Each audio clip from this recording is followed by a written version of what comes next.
ভাগ্যের কি নির্মম পরিহাস। কয়েকদিন আগেও সুস্থ সবল ও স্বাভাবিকভাবে এইচএসসি পরীক্ষায় অংশ নিয়েছিলেন জোবায়ের নামের এই শিক্ষার্থী। পরীক্ষা চলাকালে কোটা সংস্কার আন্দোলনে অংশ নেন তিনি।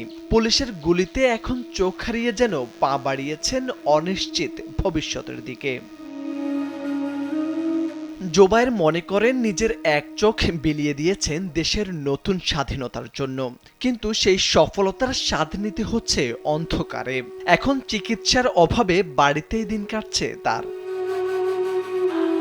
১৬ জুলাই বিকেলে সিরাজগঞ্জের ইসলামিয়া কলেজ থেকে বের হয় বৈষম্য বিরোধী ছাত্র আন্দোলনের মিছিল। তাতে অংশ নেন জোবায়ের। দেশের যে কোনো প্রান্ত থেকে অনলাইনে নিজেকে দক্ষ করুন ক্রিয়েটিভ আইটি ইনস্টিটিউটের সাথে। বিক্ষোভকারীদের হঠাতে রাবার বুলেট, টিয়ারশেল ও কাঁদানি গ্যাস নিক্ষেপ করে পুলিশ। এরপর ছাত্রদের লক্ষ্য করে গুলি করে পুলিশ। সে সময় একটি গুলি লাগে জোবায়েরের বাম চোখে। এক দফা অপারেশন করলেও বাম চোখে কিছুই দেখতে পান না কামারখন্দ উপজেলার হায়দারপুর গ্রামের এই তরুণ। পুলিশ আমাদের উপর অনেক রকমের আক্রমণ করে, টিয়ারশেল গ্যাস ছড়ে, গুলি করে। তো এক পর্যায়ে এসে একটা ছড়া গুলি এসে আমার চোখের ভিতর ঢোকে। এখন পর্যন্ত কোনো সমন্বয়ক কিংবা এই সরকার থেকে কোনো জায়গা থেকেই আমার খোঁজ নেওয়া হয়নি। ছোটবেলায় জোবায়েরের বাবা মারা গেলে ৪ সন্তানকে হাঁস মুরগি বিক্রি করে লালন পালন ও পড়াশোনা করিয়েছেন তার মা হাসি বেগম। তিনি জানান, পড়াশোনা শেষ করে ভালো চাকরি পেলে হয়তোবা পরিবারের অভাব অনটন কেটে যেত জোবায়েরের মাধ্যমে।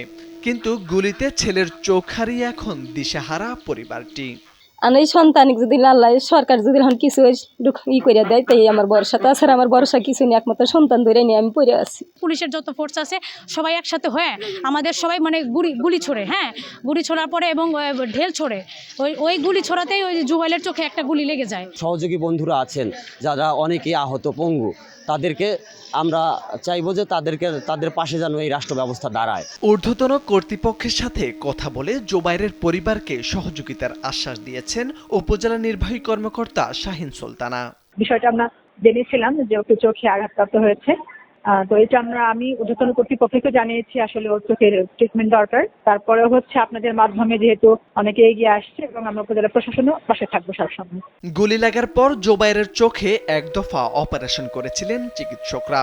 তারা জানান, আরো ৩টি অপারেশনের পর দৃষ্টি ফিরে পেতে পারেন তিনি। কিন্তু অপারেশন ও চিকিৎসার খরচ চালানোর মতো পর্যাপ্ত অর্থ নেই জোবায়েরের পরিবারের। এ অবস্থায় সবাইকে এই দরিদ্র পরিবারের পাশে দাঁড়ানোর আহ্বান জানিয়েছেন স্থানীয়রা। মোরশেদ আলম, কালবেলা।